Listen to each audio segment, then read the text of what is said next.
Champion double-hung windows are one of the most popular window styles available because they're easy to operate and tilt inward for easy cleaning. This video will take you through 5 easy steps on how your window functions for easy cleaning. Start by unlocking the window and raising the bottom sash about 3 inches.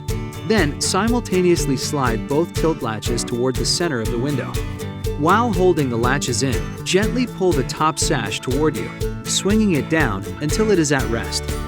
Now you're ready to clean the bottom sash. With the bottom sash still down, lower the top sash about 3 inches. Repeat the process of sliding both tilt latches toward the center of the window on the top sash.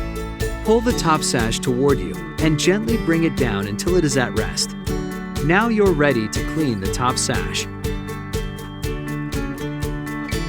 Push the top sash gently back into place and slide up until it locks into place. Repeat with the bottom sash. Now you know how easy it is to clean Champion double-hung windows without the hassle of ladders.